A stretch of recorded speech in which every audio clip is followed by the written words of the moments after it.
Hello and most welcome to 1882 of the H series. We will today do a B variety on the author of authentication by withstanding the common rate tribulation in the revelation of John.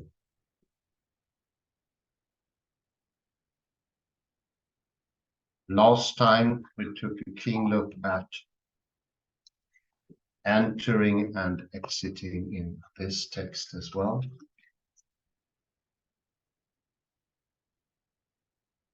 And what circumstantials lay behind coming into a meaningful sentence. How does action come into the play?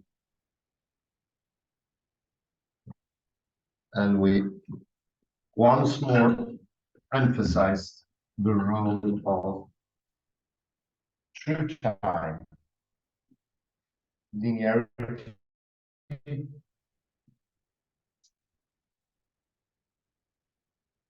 is that time that doesn't take place in the world, doesn't have an action, is outside of action.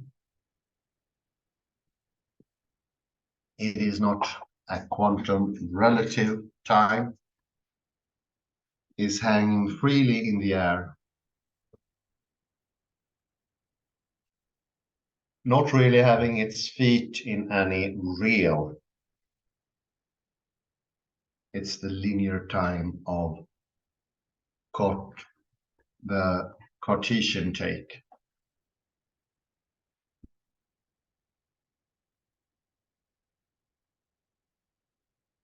One could say it's an extension of the XYZ grid with orthogonal lines pointing in three opposing directions, X, Y, Z, where the observer is the origo, or the observer is replaced by the origo.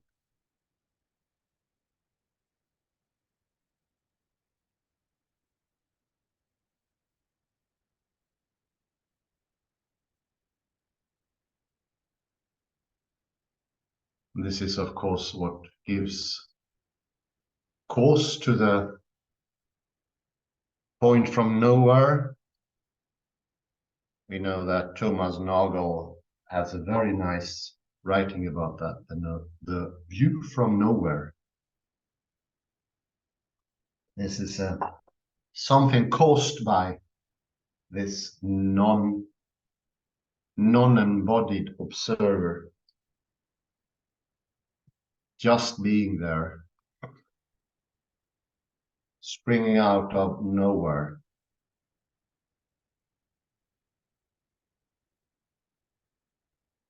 Not having any body, no corporal existence, not being an observer.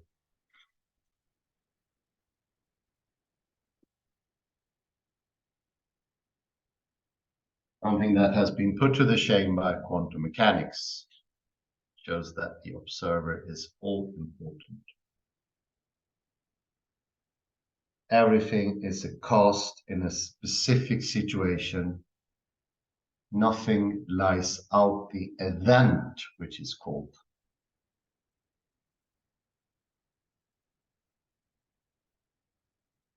An event is observer plus the observed.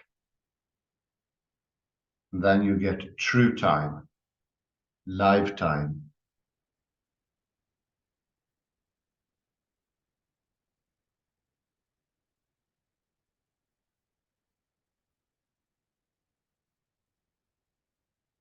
That is, of course, the real time that John was working in. He didn't work in a Newtonian time without an observer Once more, we see the private language argument also comes in here. We cannot really understand what that time would be, because it's not a time for someone. It's rather a time from nowhere.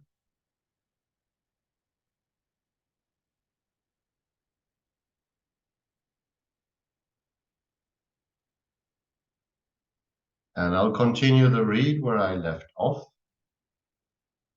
We are currently in the second paragraph on page 150.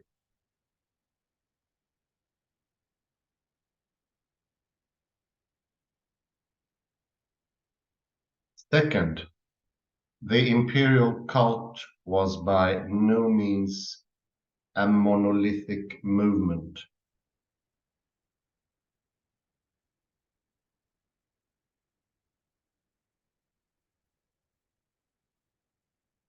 The historian's allowance for the possibility of diverse experiences in different times and places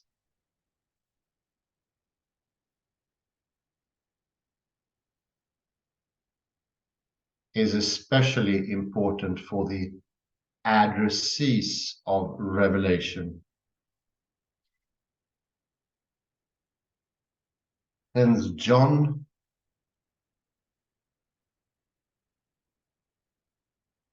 writes to Christians in 7 different cities.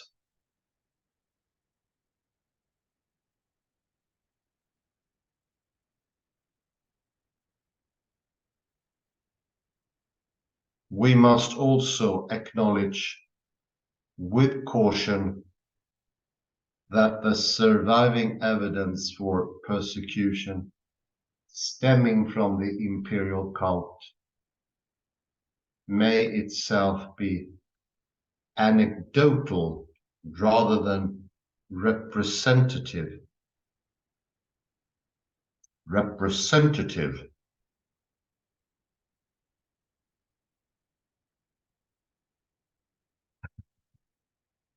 Good old Price. Third, during the reigns of both Domitian and Trajan, the imperial cult grew in popularity and prominence.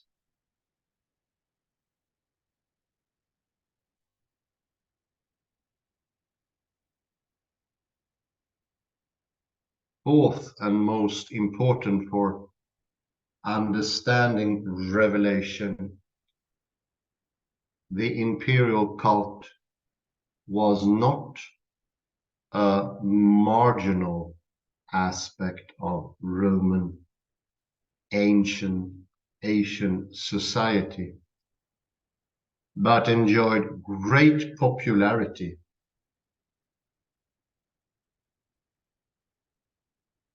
playing a central role in both political and social life.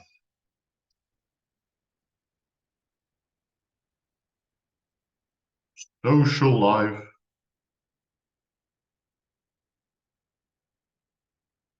Life. Therefore, the question inevitably faced by John and his Christian prophetic opponents, as well as other Christians in Asia Minor, was not whether, but how to define oneself as Christian within this environment.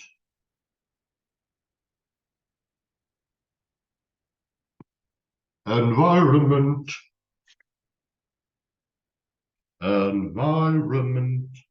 Echo. Where are you?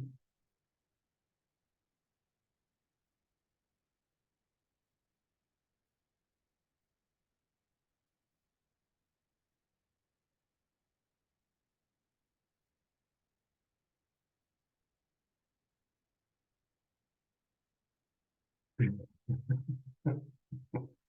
such diverse phenomena as the imperial cult. A variety of responses in different Christian circles was possible, if not likely.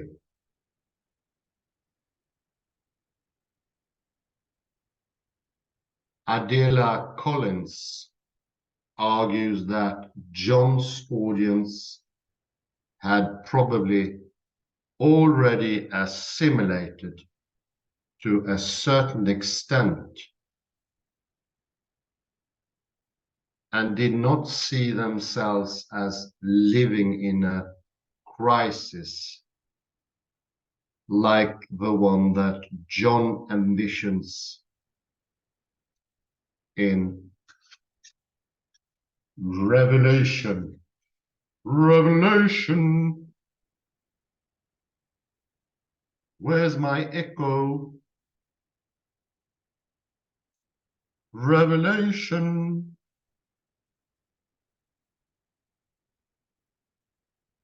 In regard to such assimilation, Schüssler-Fiorenza plausibly suggests a theological rationale that allowed some Christians to participate at some level in the imperial cult.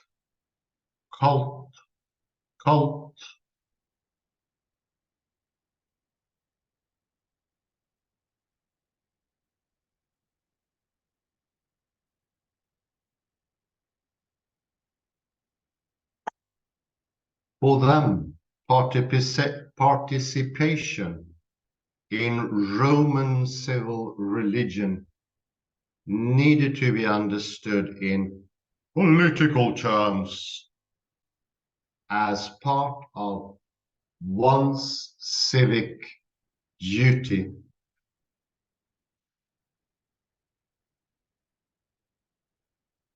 If that is the case, they may have argued, why resist paying ceremonial respect to the image of the emperor?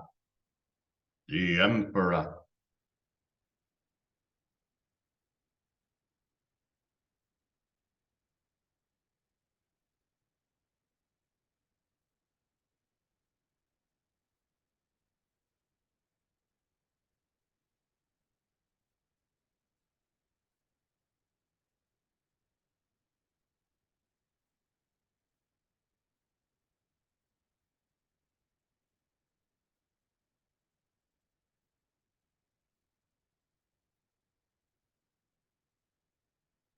Why not work out a compromise with the imperial powers and cults of Asia Minor and Rome?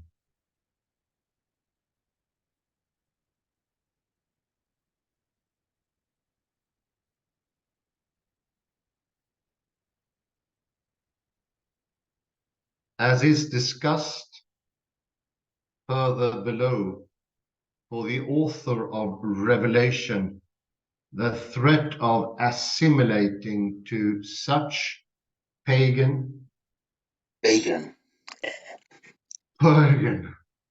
polytheistic practices amounted to apostasy and could have been construed to be as alarming as the threat of Roman persecution.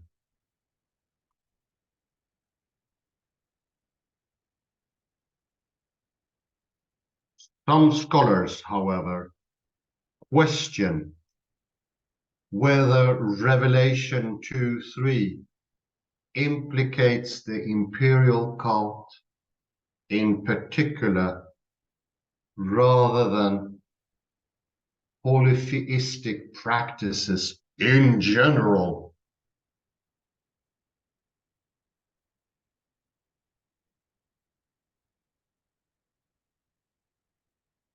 in general, echo, echo. I would submit that the question thus framed merits reconsideration.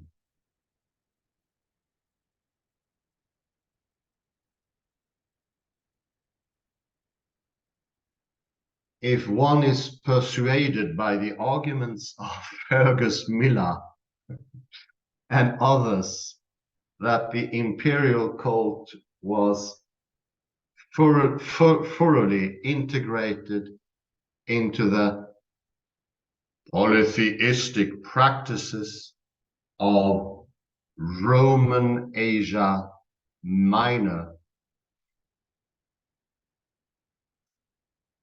then the grounds for positing such a dichotomy in terms of either polytheism or the imperial cult cease to be compelling.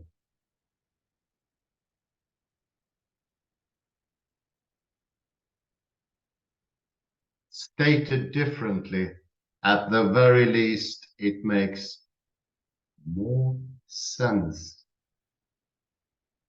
to interpret John's proscriptions against compromise with polytheistic practices, including the imperial cult,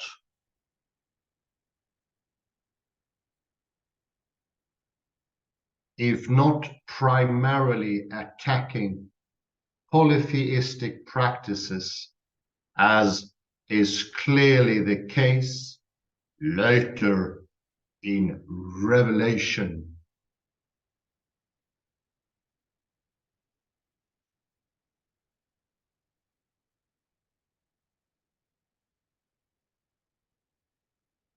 If we may dispense with such an unnecessary dichotomy, the door is open to consider the imperial cult as a prominent and integral component of the polytheistic practices that John warns the faithful to avoid in Revelation 2-3.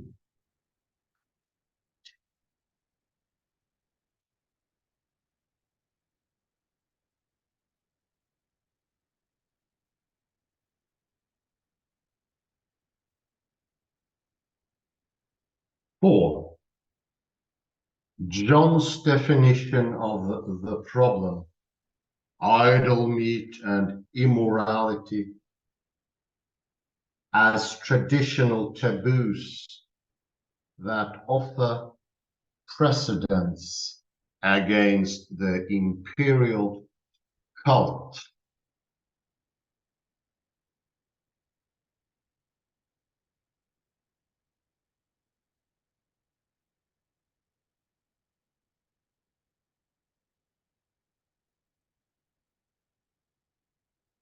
Given John's concern about the imperial cult, it is not surprising that he severely criticizes rival leaders whom he acknowledges as having influence in least three: Ephesus, Pergamon, and Thyatira, and perhaps four, if one includes Sardis.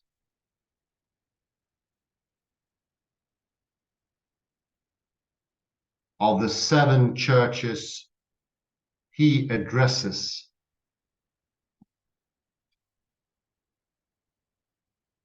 John's accusations suggest that at least some of these other Christian leaders tolerated, if not supported, a certain degree of compliance with the imperial cult. John refers to his adversaries as the Nicolaitans, and with the ominously symbolic names of Balaam and Jezebel. Jezebel, echo. Jezebel. There's my echo.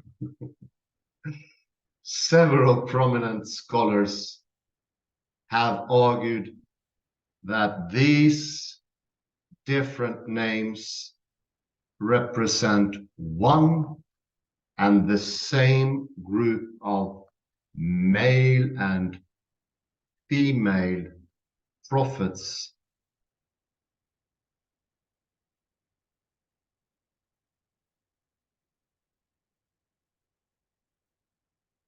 Whether or not this generalization is completely tenable, John's polemic portrayals of his Christian opponents render the task of distinguishing between possible differences in belief or practice among the Nicolaitans, Balaamites, and followers of Jezebel daunting, if not impossible. Impossible, echo. Where's my echo?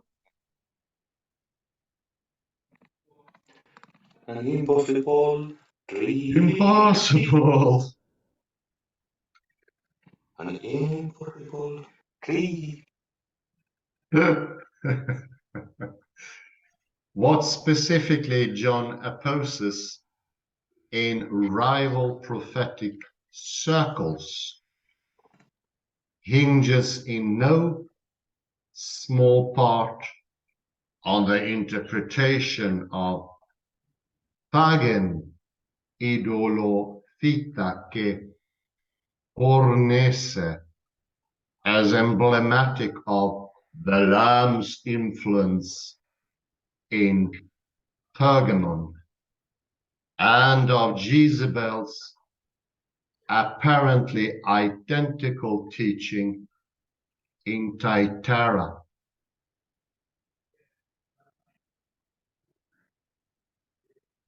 In what follows, I first analyze separately these two accusations about eating idol meat, Num, num, num. yum yum yum, and committing immorality, and argue that John appeals to these two traditional proscriptions as precedents for responding to the contemporary problem of the imperial cult.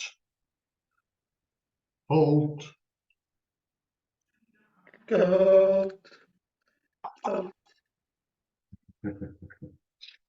Our analysis is therefore not only philological, but also tradition historical. Historical.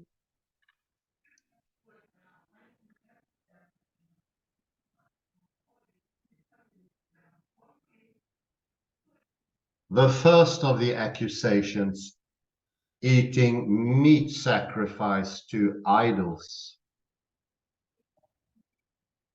Pagan, idolothita is, as Orn observes, ambiguous in that it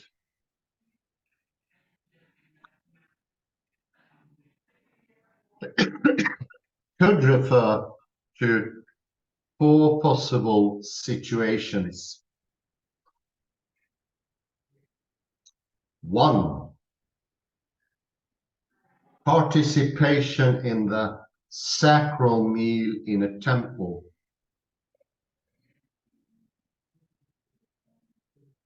2. Accepting sacrificial meat distributed during a public religious festival. Festival. 3. The practice of eating meat purchased at the marketplace that had originally been part of a pagan sacrifice. Or yummy, yummy. Or 4. The sacral meals shared by members of a club or association.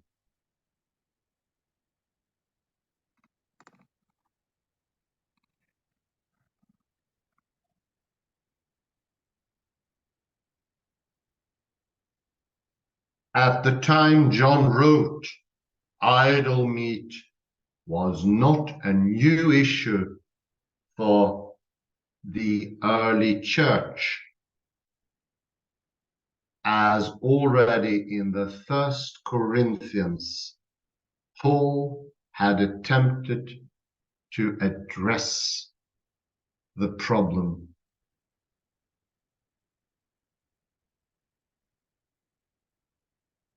Moreover, the Acts of the Apostles presents it as a matter easily, and at the time of its author, long since resolved in the early church.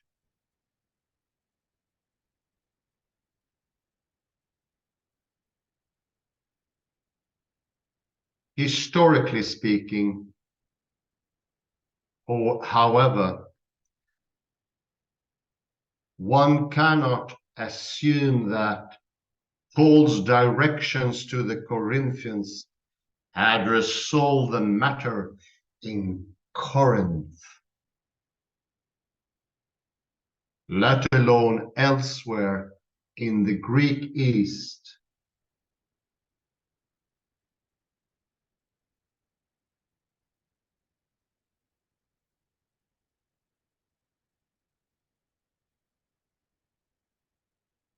Or that the sanitized picture of church unity in Acts offers any reliable confirmation that such a resolution had culminated in an undisputed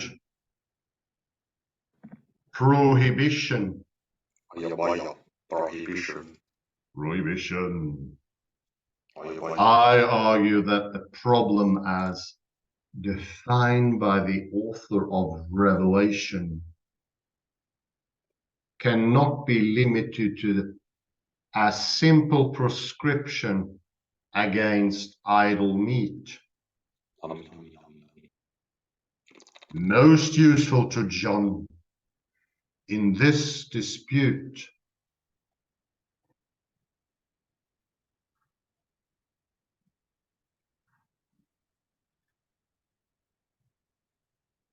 are the connotations of idolatry associated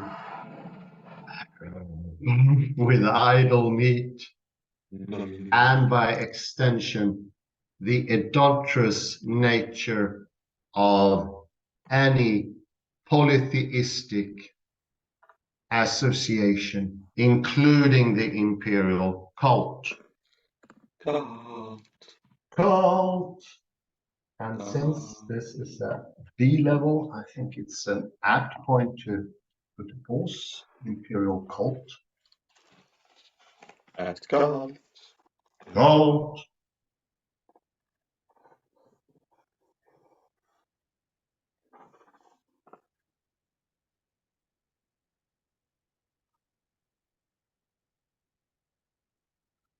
Page 153. 153, 153. That's good.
Let's go for some quotes. Let's see here.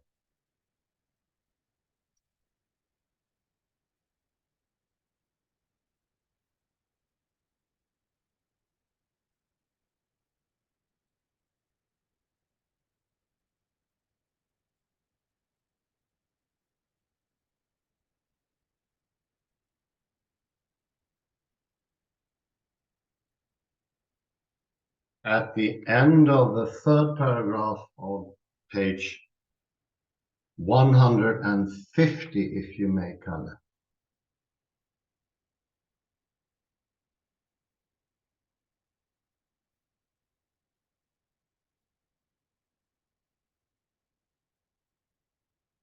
And this is the discussion of purity is coming in here. The pure Christian life. And the last sentence here,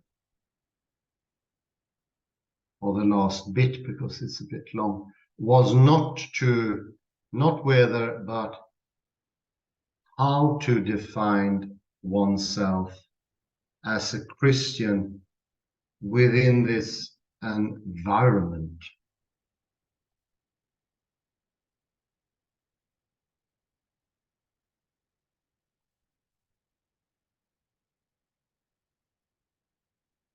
They are placed in an environment which is not Christian. And there is this idea of a purity, I think, that Kelhoffer is bringing up.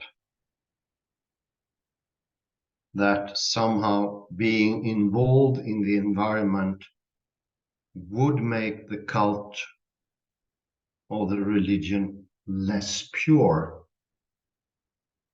But as we have seen, purity comes from taking in the outside, not shutting it out. Involving what is surrounding would be welcomed, I'd say, to preserve purity that can only come from taking in the outside. Remember from the previous article, mouth and anus, the exterior coming to the inside through the mouth and exiting through the anus. Things and directions very close to the Klein bottle logic, the one that preserves purity and clear-headedness.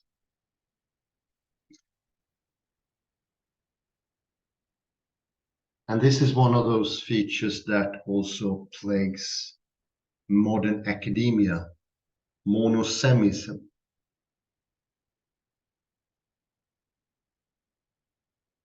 Many are pointing towards today that words have become fragile thanks to monosemism. Oddly enough, monosemism is only the symptom of not having a clear understanding of a word's meaning. Actually, the ambiguity they attack is most clear in their own lack of understanding, having a clear picture, which is always taking out the inside and the outside. If it doesn't, you no longer have the purity. It disappears. We need the outside to have a strong, chaotic system, as we looked at before. And I think especially here about Arkady Plotnitsky, who featured in the very, very early episodes, about 150 to 180. We discussed Plotnitsky when we went at cottage. Yes, we did. What is the name of that place again? The cottage. Yes, oh, the place of the cottage. Jenstorp. Ah, yes. Yes, that was very long time ago. And he pointed to, there cannot be any clear meaning if many meanings are not allowed, and that is one of the paradoxes. Modern language is plagued with ambiguity, and not in a good way. We lose track of language. And now going deeper into the articles of Francis Wylin and Warren D. Goldfarb, Edmund Dane, Paul Johnston, Joachim Schulte, and others, I realize that today ambiguity is in our veins. The idea of isolation causes impurity or lack of consistency. Consistency does not evolve, as we know, because of Gödel, by trying to have coherence and consistency and trying to, as he did, exclude, it renders the whole project nonsensical.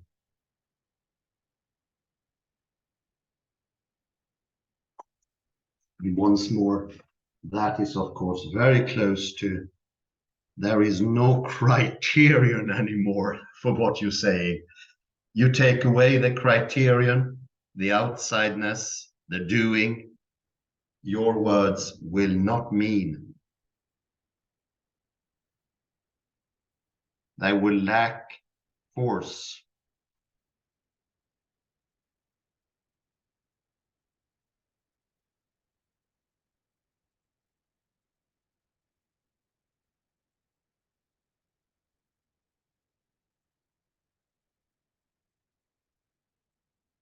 In page 152,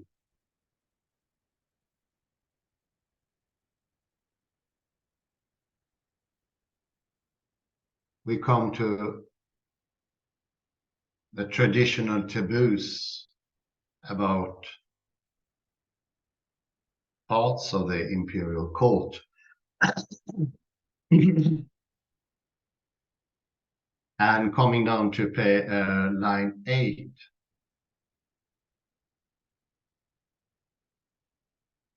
see that John refers to his adversaries as the Nicolaitans.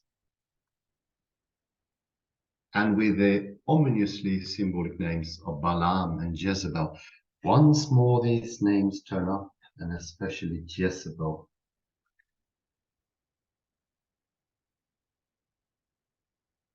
And in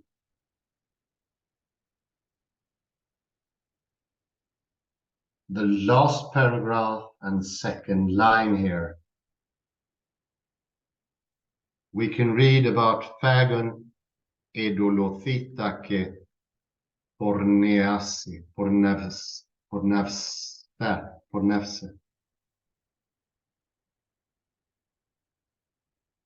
which is emblematic of Balaam's influence in Pergamon and of Jezebel's apparently identical teaching in Thyatira. This is the idolatry eating.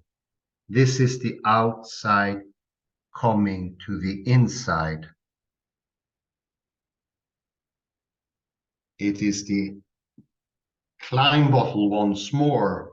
It's the activity that makes for purity, to make it possible to have one-sidedness. If you remember also, maybe 1,000 episodes before, we had Heraclitus,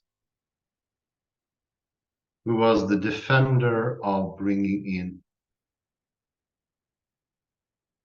fire and water, night and day, and death and life, to a sort of quantum mechanical complementarity, which is the only way we know, proven by science, to have purity, to have a clear picture. Only plurality can speak singularity. Exclusion leads to not bringing in action and the criterion. So there are interesting parallels to Wittgenstein here. And Kelhoffer is looking for some, I'd say, inspired by what Nagel calls the view from nowhere, a purity that isn't pure. Saying that is the wished purity.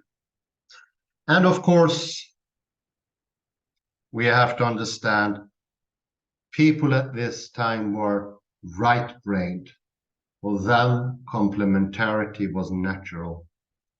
Reading it from a left-brain perspective with exclusions, saying it cannot be pure if idol meat is eaten, will bring confusion.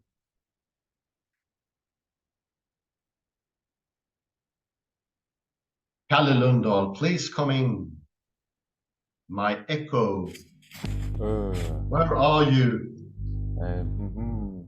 So we know that we need bacteria. The human body needs bacteria. Oh, yeah, definitely. But too much bacteria would kill us. Yes. So the question is, did John address the overuse of bacteria? I suspect he was addressing the overuse of bacteria, so to say. You cannot take in too much pollution either. Makes sense.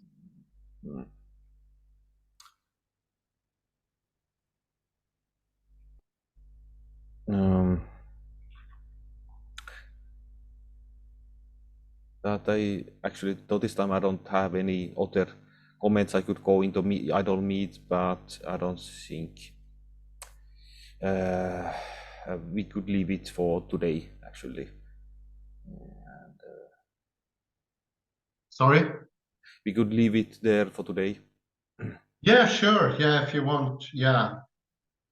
I also mentioned the Klein bottle and how the inside is coming to the outside, and it was very close to the previous article that we had. What was her name now? The author was Stephen D. Moore. Oh yeah. Wretched, yeah. Wretched. Yeah, that's clearly brought the outside to the inside by more. I did like that one. It was very great. I could But sure, yeah, we'll end there. Yes. Complementarities makes for better. Complementarities also is what makes for a singularity in understanding, a clearness and cleanness that you look for, and the Kelhoffer indirectly is pointing to. Mm. And here we have David Moore as well. Okay, I say thank you very much, Thank you. Kalle Lundahl, excellent as usual. And thank you everyone for listening in.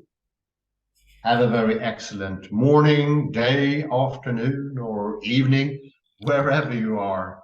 Bye bye for now. Meat. Yummy, yummy, yummy. Yummy, yummy. I don't know. Bleh.